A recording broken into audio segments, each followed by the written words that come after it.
Hello there, I'm Joshua Cho, and welcome to this month in movies. Today we're looking at the DVD and Blu-ray releases of August 2015. So, why don't we get right into it? Let's get to it. Like I always say, this is just Australian releases. I know in the States and in the UK, some of these movies have already come out, some of them haven't, and of course, because of distributors and the way things work, we do get different movies at the different times, but this is me just kind of highlighting what's out at the moment that I'd recommend checking out. Now, we're going to get started with Pitch Perfect 2. I know Pitch Perfect has a massive fan base that like to call themselves pitches, but I myself am not one of them. I don't think the movies are bad at all, but I think they could be a lot better. And especially because Anna Kendrick is one of my favorite young actresses, and with these movies I kind of feel like she's kind of being set back a bit, especially with the first film. I did not like her character at all in the first film, but in this film she is a lot more likable. Both of these films have their problems, but in a way they're still entertaining, they're funny and enjoyable, but the films themselves aren't really for me, and they're not really made for somebody like me either anyway. But they're still able to be fun and entertaining, even though they do meander quite a bit. I feel like there's a lot of pacing issues, and especially with Pitch Perfect 2, this film really doesn't have a plot that really drives the film. It's kind of like, oh, let's do this, go over here, do that, go over here, and do that.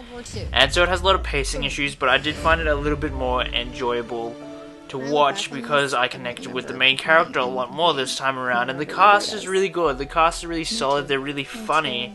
And Elizabeth Banks does a solid job for a first-time director. And also, this film is savagely racist against Mexican and Latin Americans. I have two parents that are from Latin America, and I found myself being really offended by this film and this racism and the way they portray this one Latin American character. I still had a decent time with this film, and I'd give it 3 stars. What an inspiration to girls all over the country who are too ugly to be cheerleaders. Next, for the first week of August, we have the Blu-ray release of Assault on Precinct 13. Assault on Precinct 13. Now, this is a John Carpenter film, and John Carpenter is a fantastic filmmaker, and it's good to see it finally coming out on Blu-ray in Australia. I'm sure it's already on Blu-ray in the States or the UK, but it's finally here in Australia on Blu-ray, so I'm gonna grab it and check it out. I actually haven't seen this film. I've been meaning to, but now I finally probably will. John Carpenter is just a fantastic filmmaker, and this was a film that helped put him on the map, so I'm really keen to check it out. It's terror in the night. For the second week of August, we actually have films that I haven't seen, but I heard good things about, and we're going to start with The Black Sea. Black Sea had a really limited release in my city, and unfortunately I wasn't able to go and see it in time. But I've heard really good things. It stars Jude Law, and it has Ben Mendelsohn, and it's a really kind of taut submarine thriller from what I've heard, and I've heard really good things, so I'm really keen to check it out, especially because we were supposed to get it in my cinema, but unfortunately we didn't, so I wasn't able to catch it in time. But I've heard good things, and if it interests you at all, maybe check it out as well. How much gold we talking? $182 million. Next, for the second week of August, we have The Duff. Now, this is a film where, on paper, it looked really silly, and there were quite a few films that came out when it came out, so I didn't get to see it the first week. But then I started hearing good things as the weeks went on, and then I was like, oh, maybe I should eventually catch it, but I was waiting for a friend who also wanted to see it, and then we ended up not getting to see it at all. I miss seeing The Duff, but I've heard good things, especially for the kind of teen comedy thing it is. Apparently, it's a lot more than what it seems, so I'm keen to check it out. I was a Duff. What? There was no cool name. It was like douchebag. For the third week of August, we have While We're Young. Now, this film ended up in my top 10 favorite films of the year so far, so I'd definitely recommend checking it out, from Noah Baumbach, and it's just a really delightful and enjoyable film that also manages to go to some more thoughtful places, and Ben Stiller, Naomi Watts, Adam Driver, and Amanda Seyfried are fantastic in this film. It's really funny, really enjoyable, and it gets really poignant at times, and I just really enjoy the tone, the way it's made, the way it's shot, the music. Noah Baumbach put together a really enjoyable film that I really recommend. I'd give it 4 stars easy. I highly recommend this film, so definitely go check it out, especially if you're kind of like into filmmaking as well, because it has a bit more to it that filmmakers get more out of it. For the first time in my life, I stopped thinking of myself as a child imitating an adult. You feel that way too? Next we have Leviathan.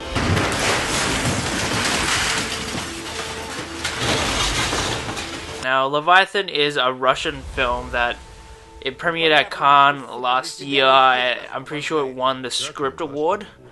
And it was nominated for Best Foreign Film at the Oscars this year. And I saw it and I enjoyed it quite a bit. It's loosely inspired by the Book of Job, and you can kind of get that sense because you have this character who just has terrible things keep on happening to him. And you kind of just want things to go his way. It's a rather dense film, and there's a lot of political, social commentary in it that will be more insightful to Russians, and if you know the background of it all. But when I saw it, I just found it to be a really, really good film, but not necessarily a really enjoyable one because it is stressful, and there's a lot in this film. It's very bleak, very unapologetic, with no real sense of hope, and it's not really a film I found myself enjoying, even though I know it's really well made. The cinematography is great, the acting's fantastic, the music is good, but there was just this kind of emotional disconnect when I saw it. So I gave it 3.5 stars, even though it's definitely more than that, but I just didn't enjoy it enough. Где твой Бог милосердный? На земле нет подобного ему. Next we have The Kings of Summer. Joe, what are we gonna tell our parents? Now, I actually own this on Blu-ray already because I ordered it from the UK, who had it last year. We're only getting it now in Australia this year and only on DVD. I'd highly recommend checking this film out. It's really funny, really well made. I just enjoyed the heck out of this film. It's a coming-of-age story. The cast is fantastic. You also have really small roles from fantastic comedic actors. And I highly recommend checking this film out because it is one of the funniest movies you'll see. It's really different, really enjoyable, and gorgeously shot, and the music and the soundtrack is fantastic. 4 stars easily from me. I really enjoyed this film and highly recommend check it out. But if you want to own it, I'd say order it from the UK on Blu-ray. You're right, it's a classic kidnapping. They took our children and the canned goods and pasta. Also coming to DVD in Australia, but not on Blu-ray, is Mommy. Xavier Dolan film. I unfortunately haven't seen any of his films yet, but I've always heard amazing things. This film was kind of shot in the Academy ratio, where it's like kind of like a box square, which is really interests me. So I'm definitely going to check this film when it comes out in the 3rd week of August. And next is another movie that I haven't seen, and that is X Plus Y, which is also known as A Brilliant Young Mind in the States. It kind of follows this really intelligent but autistic young man played by Asa Butterfield. You also have Sally Hawkins and Rafe Spall in it. And so I've heard a lot of good things about this film. It didn't really get a release in Australia, though it was at a British Film Festival that I went to last year, but I didn't get to see it. But I've heard good things, so if it interests you at all, check it out. Because I don't talk much, people think I don't have anything to say, and that's not true. Now on to the 4th week of August, and we have Testament of Youth. Testament of Youth is directed by James Cannon. It stars Alicia Vikander, and you also have Kit Harington and a few other familiar faces like Taron Egerton and more. And it's based on a memoir from World War I, where this young woman pretty much sees everybody important in her life go to war while she's trying to become a writer in Oxford, which wasn't really acceptable for a woman at the time. What this film is a beautifully realizing and gorgeously thoughtful and loving film about this young lady who's growing up and experiencing things but she also has a drive of her own and wants to succeed in what she wants with her life. But unfortunately, with the war, it kind of puts a halt to things, and it kind of takes away things that are important in her life. And you just kind of see her like keep persevering while also losing everything. And I just think Alicia Vikander gave a fantastic performance. This film is gorgeously shot, gorgeously scored, and I just think it's a really well made and really beautiful but poignant and heartbreaking film, but there's also a sense of hope and love in it, and I really enjoyed that about it. So I gave this film 4 stars. It's just a really lovely film about a rather sad time. Let's agree. I no more fear. Lastly, for August 2015, we have Fast and Furious 7, or in the States, it's known as Furious 7. So the Fast and Furious franchise really knows what it is. It has no pretensions about what it is either, and so it's just going all out insane and crazy and ridiculous and illogical. But there is a fun to this ridiculousness and illogicalness. The way the team dynamic works and the chemistry of the cast really makes these films work. It's really more for the devoted. If you've enjoyed the other Fast and Furious films, check it out. Or if you've seen 5 and 6, check it out. This one's helmed by James Wan, who is mainly well known for his horror films, so it's good seeing him branch out and do bigger things. And I think he's able to add something more to the action sequences as far as suspense goes. But in the end of the day, this is just a really silly popcorn flick that still is very entertaining. It has a lot of good comedic beats, and it can be really enjoyable if you just want to switch off your mind and just watch something fun. I don't think it's a great film at all. I think it's more of a 3D star, maybe 3.5 star film, but there's entertainment value in it. What's the plan, Don? One last ride.